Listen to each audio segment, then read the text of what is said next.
Deep in the camphor woods in Sanyi, Miaoli, Taiwan, lies an estate intended to coexist with nature.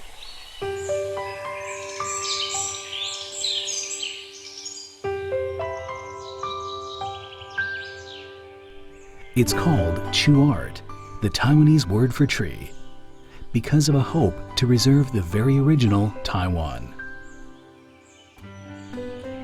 ChooArt sits on a piece of land where betel nut palms had been grown.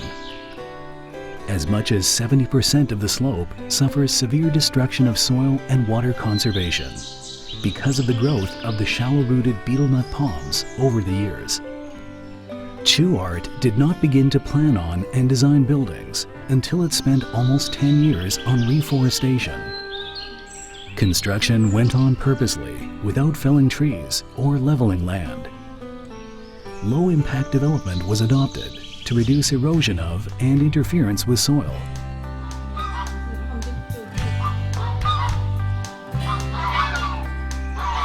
In order to reserve as many plants as possible, the buildings are built along the contours of the slope, while trails and steps are used to overcome the differences of levels.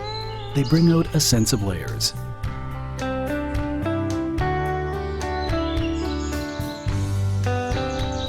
For building materials, lightweight and recyclable slates are used too, to protect the soil and decrease carbon emissions. With high respect for the pristine environment, the building team spent almost a year of time getting familiar with the hills, just to observe the geography of this place.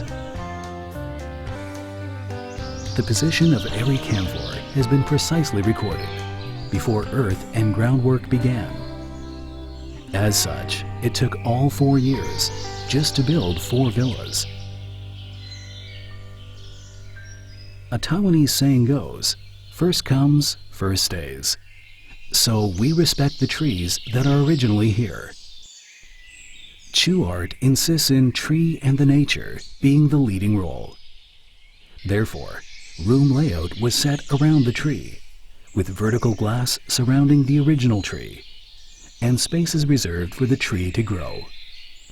This 70-year-old camphor, for example, stands erect at the center of the bedroom, and becomes the most distinct landscape of the interior of ChooArt.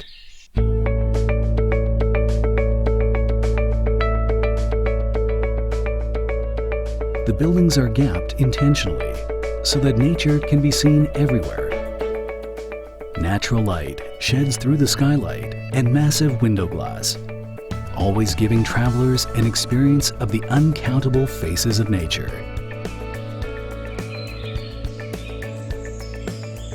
Plants on the eaves, like climbing fig and iris, blossom in due time of the year, extending the green landscape far beyond to become a part of the local ecology. What's more, they make the room temperatures drop by 2 to 3 degrees in summer, helping make a green building. Now, in the ChooArt compound, there are up to 85 commonly seen species of butterfly and 89 species of common birds, including the Taiwan blue magpie, a Category 3 conserved bird. In the nearby Jingshan Creek, the water quality has been improved to be an unpolluted river. The number of fish species obviously increased. Currently, there are as many as 22 species of fish. And the babbling water makes a most natural one of ChooArt's hot spring ponds. In learning from the nature, ChooArt builds an ecological dreamland with care and perseverance. And it intends to keep on with reforestation in the future. Presently, another 3 hectares of slopeland has been set aside, which will be widely used to grow pines and maples. ChooArt is not only an ecological building, it wants to be a sustainable building to restore nature and let it thrive forever.